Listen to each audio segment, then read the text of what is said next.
so I'm going to turn the program over to Adelia. We're very fortunate to have her. She interned in Senator Hagerty's office, and she also interned with the South Dakota Legislature.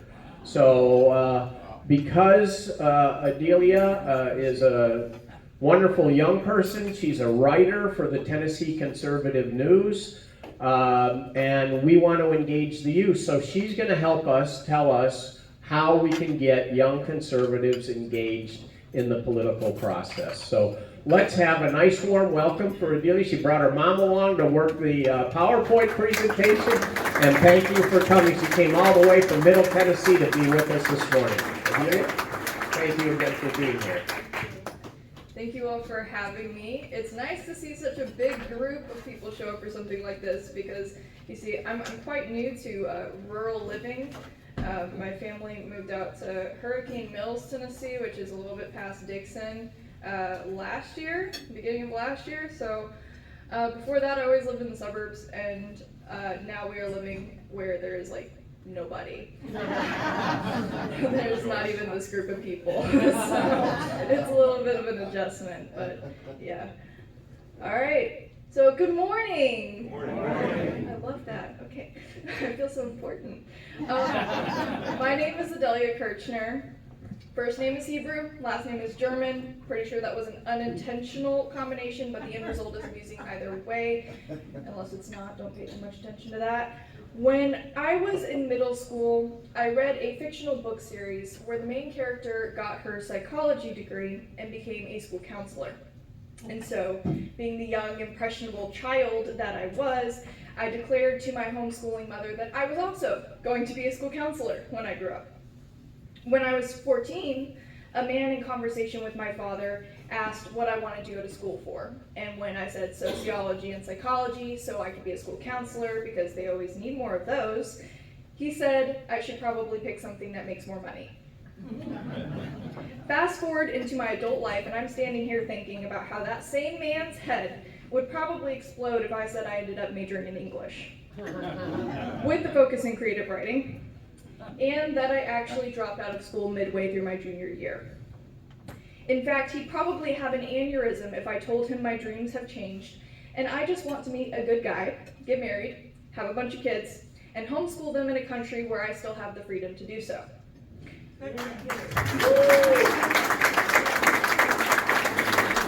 Only downside is I hear the salary for that one isn't very competitive, but I'm sure that that man would tell me if he got the chance. Marry somebody rich enough. She said marry somebody rich enough. Anyways, from what I've seen, the beginning of a speech is typically when a person brags about their accomplishments so that the audience can see where they get the authority to speak on whatever it is they're speaking on. Now, I'm far from the most ambitious 20-year-old to ever exist, but I will do my best. When I graduated high school, I had already completed the first year and a half of my bachelor's degree via dual enrollment courses at 2 of the local colleges near me, and being an A student with grand expectations of dorm life, I secured a pretty close to a full ride scholarship to attend a prestigious and somewhat uppity private university in Wisconsin. One of the many universities that tells their students that they belong there and they're very important to the school, and the school cares about diversity and inclusion. That same university would eventually tell me to comply with their COVID policies or transfer. And no, we will not put that in writing, they said. So after a year of waiting for their COVID policies to change, I withdrew, only for them to award me the English department's Hicks Prize in Fiction for the best short story just after I had withdrawn and was no longer a student there. Now, considering I only ever took 2 college-level political science courses, they were both intro-level, and I've already established the fact that I was an English major, I guess I should give y'all a bit of context for how I ended up here at the Conservative Club of Tellico. Now, like Rick said, I have done those internships, but I'm going to give you my spin on it, okay? Given the turbulence of my educational career, I found other ways to occupy my time off of school. And don't worry, most of those ways were parental approved. Even if they weren't, I wouldn't be telling you, not because I don't trust you, okay, but because my mom's in the back of the room. As an unpaid intern for Senator Hagerty's office in Nashville, I had the opportunity to work alongside the stunning Rachel Jones, for those of you familiar with Truesdale County's past GOP chairs. I spent most of my time writing program bios and recommendation letters, answering phones, and reading those federal government report packets they put out for all their little initiatives. Okay, I did that whenever I got bored, which was a lot. The only thing I really learned from that experience, to be completely honest, was how to look always busy in an office with glass walls. I also learned about Nashville traffic. That was exhilarating. 10 out of 10 recommend. But not learning anything government related at that internship didn't stop me from pretending that I did.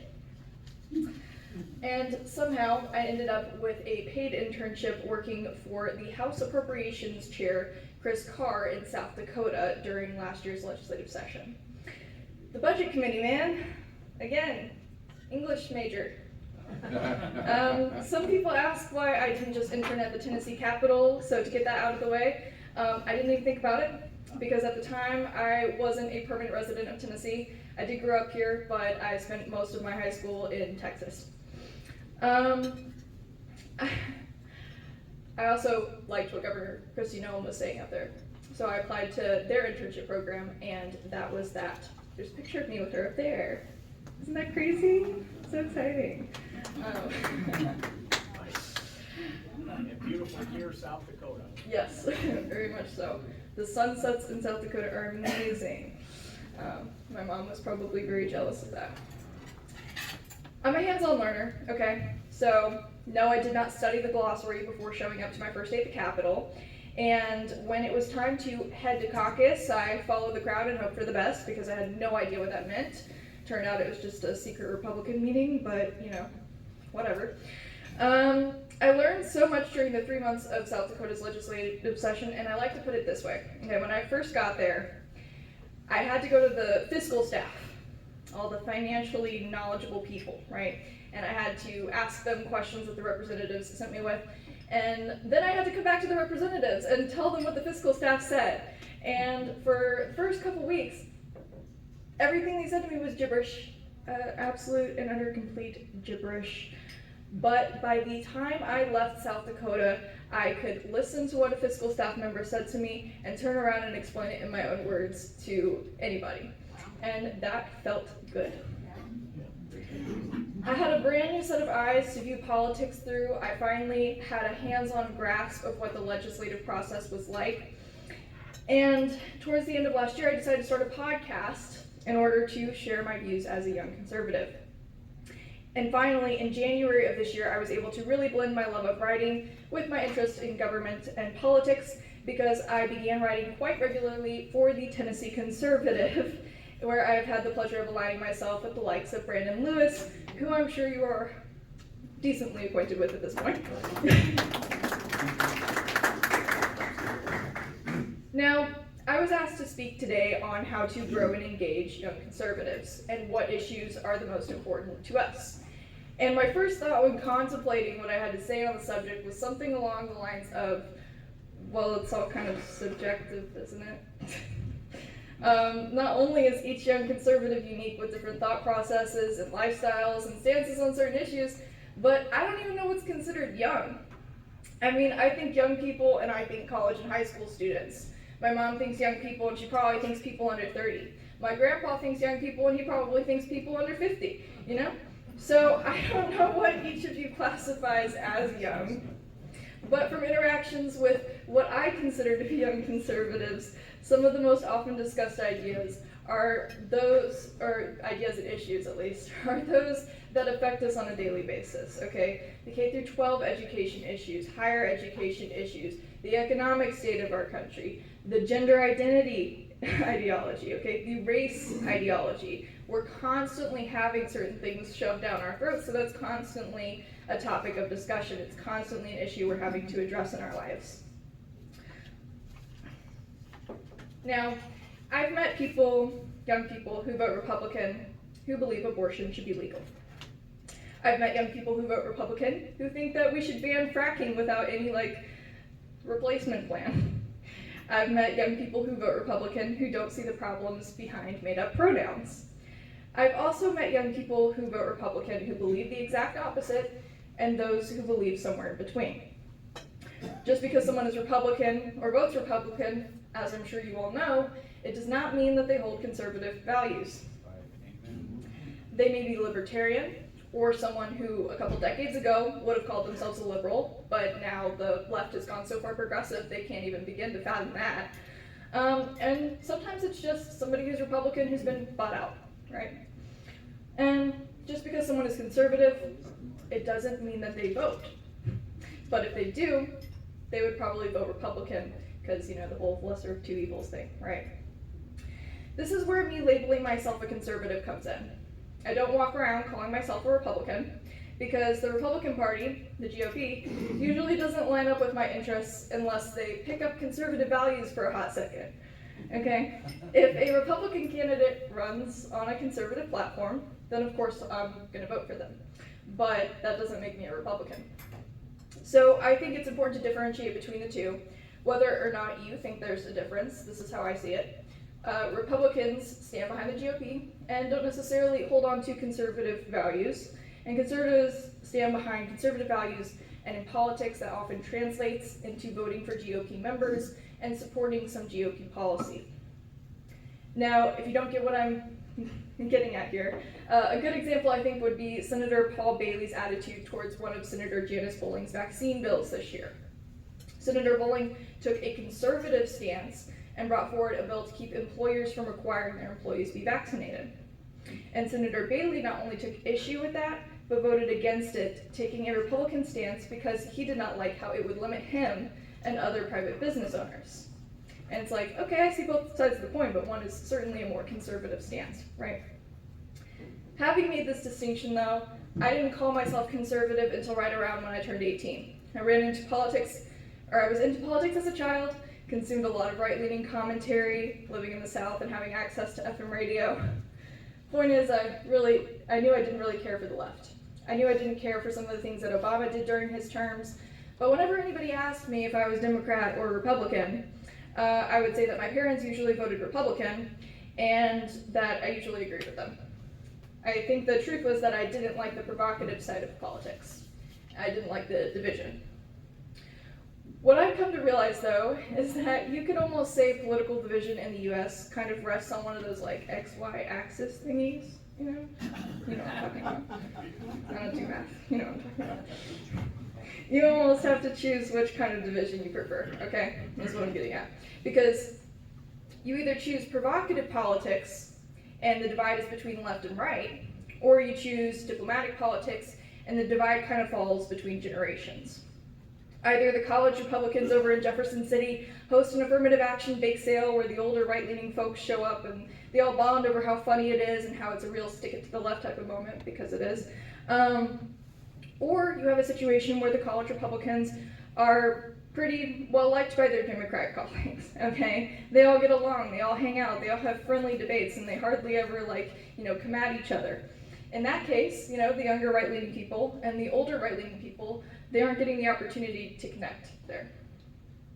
But, oh my gosh, guys, that might not even work, because believe it or not, there's going to be right-leaning people who are young and right-leaning people who are old who don't like provocative politics, who aren't going to bond over provocative politics. So there's going to be people left out no matter what we do, it seems. But if we're focusing specifically on the divide between younger conservatives and older ones, I would say a few things, subjectively, of course, because that's the word we're going to be all about today. Younger conservatives, in my opinion, seem to be less likely to feel confident speaking their mind to their peers. I believe that this is primarily due to their educational environments and the internet culture and social media culture that we have today. Subsequently, I think younger conservatives are more likely to have a well-researched stance when they are vocal, when they do choose to speak, just because of how quickly they are typically shut down by their peers and by teachers, by authority figures in those educational environments and on social media and online. I think a lot of young people are not just voting Republican because their parents voted Republican. I think they are making a conscious decision. I think it is very reactionary. It's emotional, it's personal, it's heated, okay, if you will. something has impacted them, whether it was, their faith or their religion, or whether it was something that happened with COVID, or something that happened when, they got to university and they realized, just how crazy affirmative action is, or just how ridiculous all this like diversity and inclusion speech is. Whatever it was, they have made the decision to say, I'm conservative, these are my values. It's not just this lackadaisical thing. They know what they're doing. And personally, I think the GOP is quite lucky, okay, that the left has gone full progressive.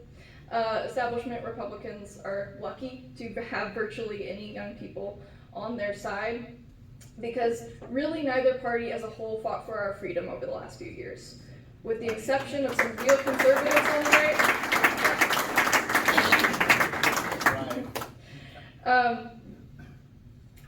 The reason that some members of the GOP still get votes at all is because they are the lesser of two evils. And, that's kind of a running thing, but it is what it is, right? Left is not an option for those with conservative values. And if we're doing our civic duty in voting, we all go to the polls, there's only so many choices. The GOP is kind of the party that does nothing, like the pirates who don't do anything. I realize the reference may be lost on some of y'all, but that's okay. In the VeggieTales retelling of the Book of Jonah, which is like 100 times longer than the actual Book of Jonah, we meet people in charge of the ship that Jonah gets on to go in the opposite direction of Nineveh. And these people are actually vegetables, but they're also pirates. And that's where we as the audience get an entire musical number about how they are the pirates who don't do anything. They just stay at home and lie around. They don't actually do any pirate things because they don't do anything. Sound familiar? I asked around a bit outside of my usual circle, and this is what some young conservatives and also young Republicans had to say about the GOP. And for the record, any of the quotes that I used today, these are from verified conservatives or Republicans. They're not, I didn't just put out a survey and let Democrats take it and whatever, so these are things that were said by people on your side of things. One young conservative said of the GOP, we just need more conservatives in political offices, more passion, less baggage. Somebody else said, they're all moderate. They're allowing the left to infiltrate their voting. Another person said, they're being squishy / being pushovers. Another person said, in Tennessee, I think banning drag shows publicly was a mistake. I believe that if a person wanted to dress in drag, they should be allowed to in a truly free America. Now, before you get a little too outraged, okay, I don't agree with that one. Another person said, very judgmental of groups of people, race, sexuality, and political beliefs. That's what they think about the GOP. And then lastly, somebody said, I think a lot of Christian conservatives need to recognize that they need to have a political ideology that can apply to non-Christians as well. Christian conservatives can have whatever personal beliefs they want, but policy must be applicable to everyone. Now, obviously, these are all subjective opinions, but I think it's a pretty good display of the diversity of thought when it comes to the young people on the right. And would these young conservatives still vote for those squish GOP members if the only other option was progressive? Yeah, probably. So there's something we would all seem to have in common, I assume. I also asked these young conservatives what they believed was the divide between younger and older conservatives. Just remember, these are subjective feelings, and if any of y'all start getting offended, we might think you're a leftist. So somebody said, I think there is a lack of voice amongst young conservatives, but there is a genuine passion for our beliefs. Older conservatives had the voice, but not the passion like young people. This is probably because we believe what we believe for different reasons. A lot of us young people have been backed into a corner and are fighting back, while the older conservatives have lived their lives and seem a little less passionate about fighting back. Another person said, I think their ideas stem from how they were raised and vice versa. The day and age is very different and things are changing at rapid rates.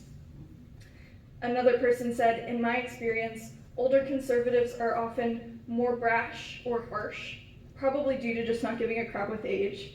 And I know the person who said this, and they mean that well. And don't always present the best image of the entire political side, but most of the stereotypes do come from them, which makes it difficult to open up to others about your actual political beliefs instead of just nodding your head because you're afraid of being attacked for a negative stereotype. Another person said, I think younger conservatives have a better grasp on today's social climate, especially involving race and gender tension.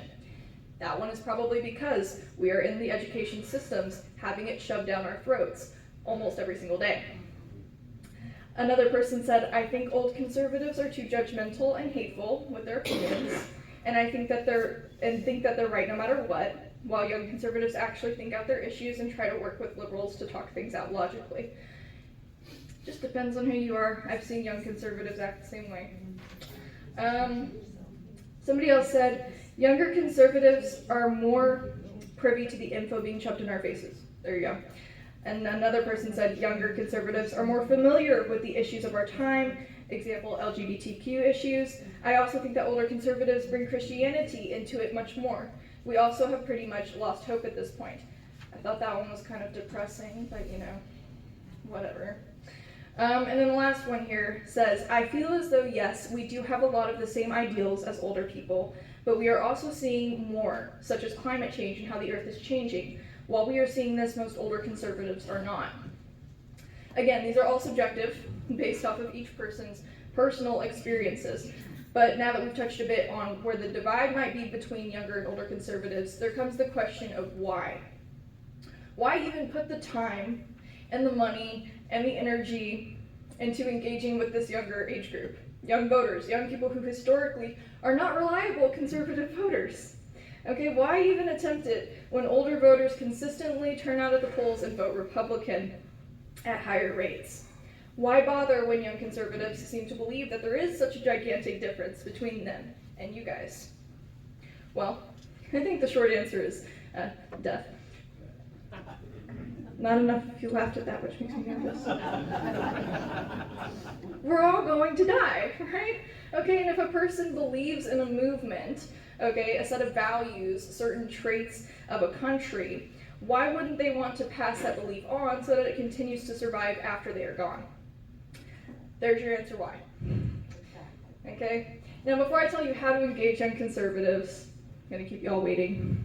I'm going to tell you how not to. You'll hear a lot of people suggest that the Republican Party and conservatives need to quit being so negative, and they need to develop a more optimistic approach in order to attract young people.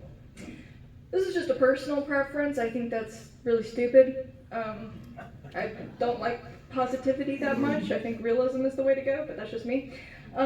You'll hear that they need to be more active on social media, on TikTok, on Instagram, and all that fun stuff, right? Okay, don't you guys want to do that? Doesn't that feel really in your comfort zone? Really, yeah. Right, that's what I thought. Not necessary, okay. We're young. We don't need to be pandered to any more than like people of different races need to be pandered to. It's stupid. We can look at policy and make decisions for ourselves, and if there's a young person who can't, maybe they need to just get to that point on their own. You'll hear that maybe you need to leave Christianity out of it. You'll hear that you need to compromise on those conservative values that make you a conservative in the first place. But let me be very clear. There is a time and a place for compromise, and this is definitely not it. Which leads me to how you can actually grow and engage young conservatives and maybe bridge that generational gap. One, you can embrace your generational differences. Every generation has opinions about the ones that come before them and the ones that come after them. That's just life. Use the differences to your advantage. If there is a new issue that young conservatives want to focus on, whether you do or not, okay, try to find something in your life experience, something anecdotal, a success, a failure, whatever, okay, and see how it can apply to the issue of rising college tuition rates, for example. I don't really care to delve too much into that. It's not really my passion, but there's a lot of young conservatives who are like, hey, can we pay attention to this? Can we pay attention to what we see as the housing crisis? And if you don't think that those are conservative viewpoints, try to find a way to make a conservative viewpoint on that issue so that young people have something to grasp onto when those issues are brought up. My point is, don't let generational differences kill the conversation. Work together. You both bring completely different things to the table. The second thing here is show respect, and I don't mean to come in here and tell all you what to do. You know, I was raised to respect my elders, right? But With this one, I'll make this comparison simply because I know I'm in a room full of right-leaning folks. There is a big idea, I guess you could call it, in what people call purity culture. And it pretty much boils down to the idea that women want to be loved and men want to be respected. And that doesn't mean they don't want the other, okay? It doesn't mean women don't want to be respected and men don't want to be loved, okay? It's just which one takes priority, right? And in today's political scene, young progressives, young people on the left, are the ones who want to be loved. And young conservatives are the ones asking for respect. That is what each group seems to be asking for from their elders on their side of things. Respect their life experiences just like you would expect them to respect yours. For example, both of you experienced COVID and the way that people handled COVID and the way that the government handled COVID. You all did. I did. Everybody did. But I can guarantee you that older conservatives and younger conservatives had entirely different experiences. Both are important and both are probably useful. The third thing here is to lead by example. Please don't be a headline reader. Please don't be a headline reader. I think there's a lack of bias-free understanding. And what I mean by that is, and I saw this with a lot of younger people because that's who I was around at the time. So I don't know about all y'all, but when Roe versus Wade was being overturned, nobody I talked to could explain what Roe versus Wade being overturned actually did. It was just a lot of people saying, yes, Roe versus Wade has been overturned. And then there was a lot of people going, no, this is the worst thing that's ever happened in the world. And nobody could explain what exactly happened when it was overturned. And I was like, did anybody pay attention to what was in the rest of the articles, or did they just read the headline? Just the headlines. And paywalls don't help with that, but that's just life. Okay, sometimes you gotta pay for information. But you don't have to pay for that specific information. You can figure it out without paying for, a subscription. At least that's what I thought. Let's see. Another aspect to leading by example would be to do research and back up your own stances. Even if you did research to back up your stance 2 years ago, 5 years ago, 10 years ago, do it again. Because when young people are talking to other young people, they're expected to have sources, okay? Like there's very much a double standard for like where you got your information, okay, and how backed up your sources are. I'm like, are you sure about that? So I think a good way to encourage young conservatives while they're dealing with that is to also back up your own stances with research and be like, okay, well, this is how I did it, or this is what I think on this issue, and this is the source that I used to back up my stance on this same issue. A few more quotes from some of those young conservatives I talked to. Okay, somebody said, I think older conservatives operate under the principle of this is how things have always been, which is fine. However, the reality is that it's not a good defense against ideologies. Things are currently changing and it's always been this way is not a convincing argument. And I would say it's not a convincing argument anymore. I think explaining why we believe what we believe and not just shoving propaganda in people's faces, showing love to everyone even if you don't quite agree with what they believe is a good idea. That's what somebody else said. And then the last one here is leading by example in their tact when it comes to talking about and engaging with the other side of the aisle. Teaching young conservatives to be firm in their beliefs and how to handle confrontation from the left in a calm, civil, non-hurtful, logical, and educated way would also be immensely helpful. Same way that you teach your kids, don't, pull each other's hair and like scratch each other in public. Like, don't do that. Like, do it at home. Like, teach young conservatives how to handle themselves appropriately in heated political discussion with the opposing side. Fourth, stand up for young conservatives and back them up. Don't look down on the young conservatives who stand up just because they're standing up on an issue that you don't personally think is a big deal or an issue that you're not passionate about. As long as their stance is conservative, support them. If you don't understand how their stance is conservative, ask them. Maybe it's not conservative. Maybe they need to think through it some more. But don't leave your young to get attacked by the leftist T-Rexes, okay? It's hard to fight a culture war when you don't even have support from the people who are supposed to be on your side, and it can be extremely discouraging. Fifth, you gotta let your young conservatives carry the torch, guys. We need to be teaching young people the importance of gun rights and how to properly use a gun before we expect them to stand up for gun rights. We need to teach them how to be a political candidate, even if it is just for a local office. We need to show them how to win elections and keep winning them as time goes on. We need to show them the importance of voting, all of those things. Young conservatives can't carry a torch that they haven't been taught how to carry, and they certainly can't carry one that they haven't been given. And my last one for y'all here, okay? Do not compromise. I know I kind of said it earlier, but when I couldn't go back to school because I wasn't going to wear a mask and I wasn't going to get the COVID vaccine, I made the decision to wait and then eventually withdraw. During that time, I was consistently having conversations with adults who were older than me. Friends, people at church, people at my internships, Christians, Republicans, conservatives, whoever, right? And the one phrase that I heard over and over and over and over again was, but it's your education. But it's your education. But it's your education.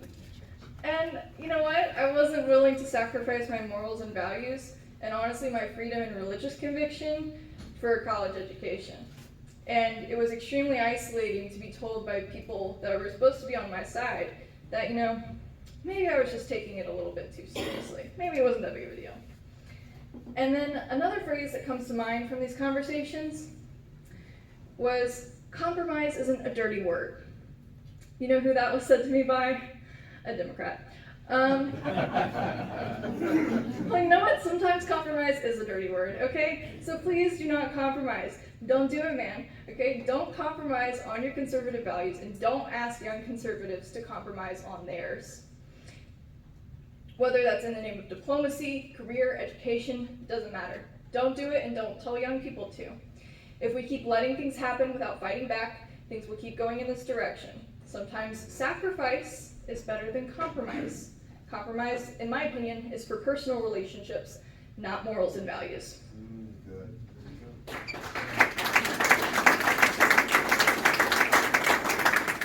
But that's about it. I know Rick said we leave some time for questions, so if anybody has one of those. Ask a lot of questions. So. Okay, questions? Thank you so much for being here today.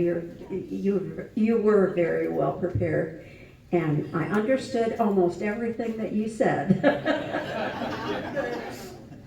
I would like to know that in your experience, do you think that children that have been raised up like recently, I would say within the last 3 or 4 years, as they're growing into adolescence, they have been inundated with the race thing, with the sexual identity thing, with, you know, all the things that are happening in the school system to negatively impact them.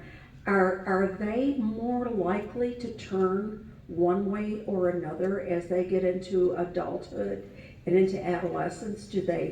Is it the typical rebellion of the 12-year-old that's going to do exactly, you know, what they say not to do? It's very confusing because, you know, you hear about 12-year-olds that are going to the Texas Children's Hospital and getting implants so that they don't go through puberty. And I'm just wondering if you know, kids in 1st, 2nd, and 3rd grade, they listen to their teachers. They love their teachers, and their teachers are telling them a lot of lies, and it's a shame. That's a good question. No, I think that the thing is that the teachers are not specifically telling these children, you need to change your pronouns. They're not specifically saying, hey, you need to be the opposite sex. They're not looking at a small, like, the 10-year-old girl and going, you look like a boy to me, or you act like a boy to me, are you sure that you're not a boy? Like, they're not necessarily directly telling these kids what to do. So it's just kind of this subtle inculcation of ideology, right? Whereas, you know, it just depends on the parent's approach. Like, is the parent saying, like, you know, if their kid comes home from school and goes, Mom, I think I'm like the opposite gender than I am. Okay, is the parent going just, no, you're not, and then moving on? Or, no, you're not, say that again, and you're going to be in trouble, or like, no, that's not what the Bible says. Or are they actually explaining it? Are they actually, talking about this every day in a subtle way to where it's actually making an impression on the child versus just their parent telling them, no, you can't do I that. think the parents I think that that's a great actually point. are mostly absent, especially in this area where you have both, blue collar, both parents working. They don't have the time to sit down and talk to their children about gender, especially when they die horribly. Well, I think that's a great point that Adelia brings up. It's a lot of the parental responsibility to educate the kids and overcome a lot of the things that are going on. And I think you're right. Parents are absent. They shirk their responsibility. Maybe grandparents need to jump in a little bit more. That'd be a nice thing, right? So, if the parents will let them. Yeah. Do you feel that the textbooks are leaning towards some of this that's addressing, sexuality? And have you run into textbooks, or maybe you're a little too old to have run into some of the textbooks that are leaning that way to push kids to be something else or believe something else? I mean, personally, I was homeschooled growing up, right? So, I never, the only time I set foot in a public school was to take the SAT and the ACT. And I was perfectly okay with that. But as far as like curriculum and textbooks goes, I guarantee you it's in there in some way, shape, or form. I guarantee you it is. Because, otherwise, why are we having these fights over curriculum? Right. Like, I just wrote an article a couple weeks ago on a Mother's Day lesson that they tried to pull somewhere, and it was like literally had two books. Okay, one was about this girl who has two dads, and how does she celebrate Mother's Day? Oh, well, we'll take both dads to the Mother's Day celebration because that makes sense. And the other one was about a bear who's a guy who gets confused about his gender because some ducklings think he's their mother. Like, that was their idea of a Mother's Day lesson for non-traditional families. So, and that was for kindergarten. That was for kindergarten through second grade. What about the books that are telling first through third graders about sex and how to identify or not identify with male or female? Personally, I think that sex education is a parent's job, and if the parent doesn't do it, there should be like another adult, like in the church, that steps in. Right. Something like that, okay? I think that somebody that you trust as a parent, you should be like, hey, do you mind? I'm not doing that with my kid. Do you mind? I think it's very much on the parents. It should not be on the schools, because you can't, not teach your kids things and then be like, oh, why did the school teach it that way? Or the textbook taught it that way? Or the textbook taught it that way. But yeah. Okay, hold on. Okay. Elaborate on what your education, and very dominant in higher education, even in your Christian universities. So this is one of my favorite stories to tell. She was telling me to elaborate on my higher education experience with the curriculum.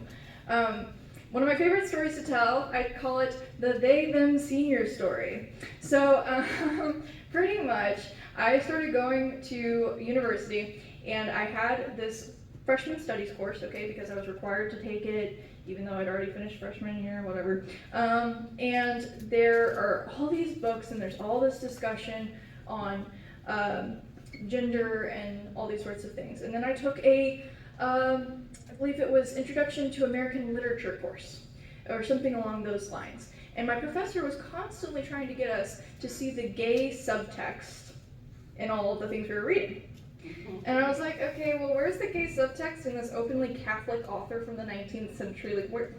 I'm not seeing it. And he would point out what he thought was the gay subtext, and I'm like, that doesn't make any sense. That woman who wrote this piece of work has got to be rolling in her grave over you suggesting that one of her characters is even remotely like that. And then I took a course. It was a creative writing course, and this is where I met the they them senior. He was quite obviously a male. Didn't know what he was though. Liked to wear nice little pretty makeup. It was probably better than mine, but sure. And I wrote a one-act play for this creative writing class. My professor liked it. He asked me to read it in front of the class. I did so. And the first thing that happened after I finished reading this play is this they them senior raised his hand, and I go, yeah, thinking he's just gonna say, oh, I liked it, or I didn't like this, or whatever, critique. And he goes, that was amazing. I just felt so like included, and like, you know, I you know, the gay subtext was amazing.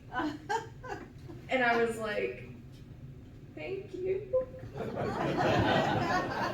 There was no gay subtext, but you can see how it goes from the freshman and the sophomore classes to then you end up at this 5th year senior seeing the gay subtext in a 1-act play that a Christian conservative wrote with no gay subtext. We have a bunch of other questions back here, but Bill, you're okay? David?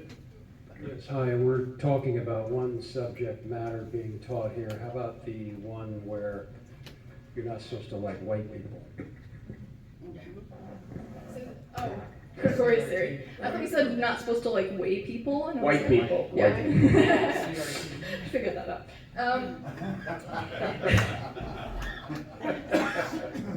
Yeah, no, and I can't speak for K through 12 schools again because, you know, I haven't been in those, I don't have kids in those, I probably will never have kids in those, but as far as my university experience goes, it is everywhere. Critical race theory is everywhere. It's in like literally every single class. It's insane. Wow.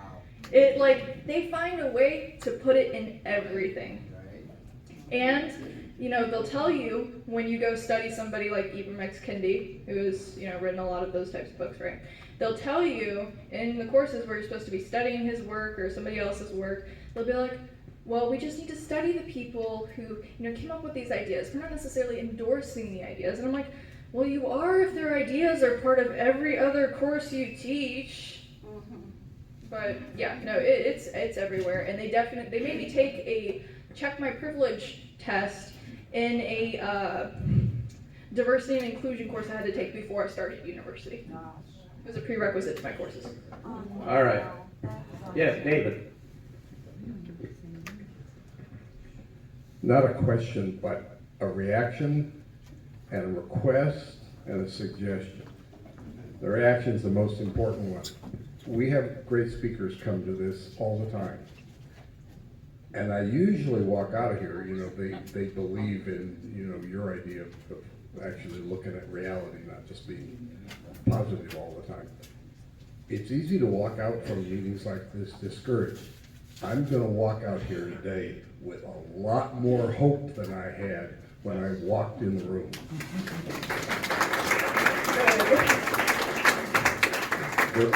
The request is, when the time is right, please run for office. My parents keep telling me to. And the suggestion is, I don't personally think it's all that essential that you finish higher education anymore.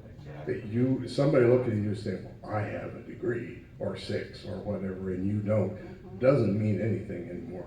But if you're gonna do it, go to Hillsdale. Noted. And if you want to stay closer to home, I'm going to put in a plug for Lee University. That's where my son goes. Oh boy. And Oh, you ought to meet this up. yeah, he needs a girlfriend too. That's true. And he'll be 21 in October. A younger man.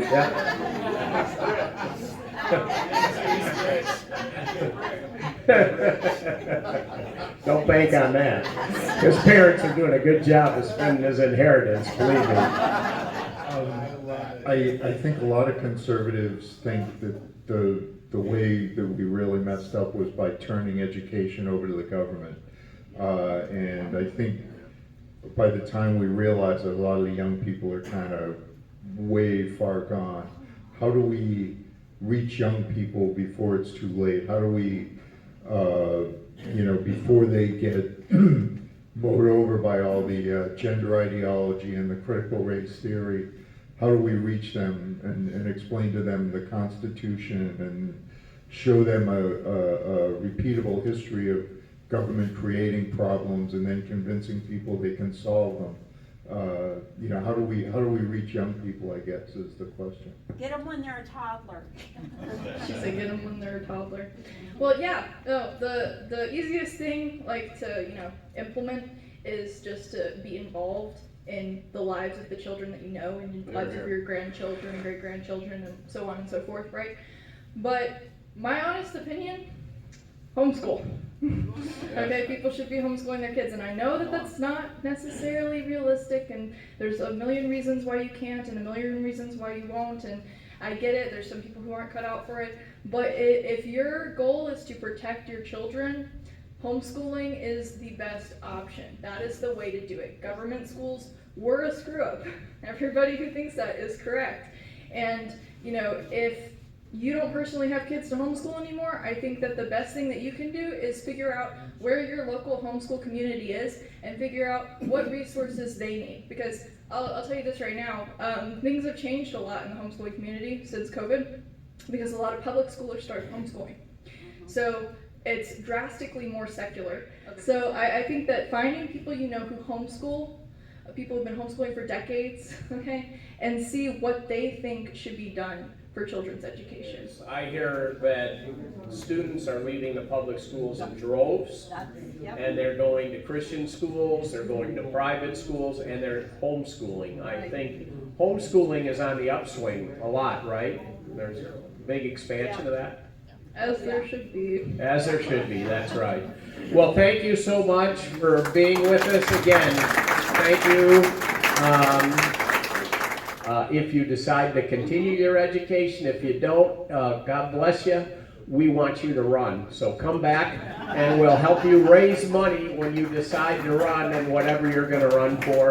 Thank you again for being here. Thank you guys so much. Keep up the good work. All right. Yeah, there you go. School board, that would be good too. So, yeah, we really need to take back our school board. Okay, everybody, thanks so much for being here. We'll see you all next week with Representative Lowell Russell answering your questions. Have a great day. And as Romans 8:31 said, if God is for us, who can be against us?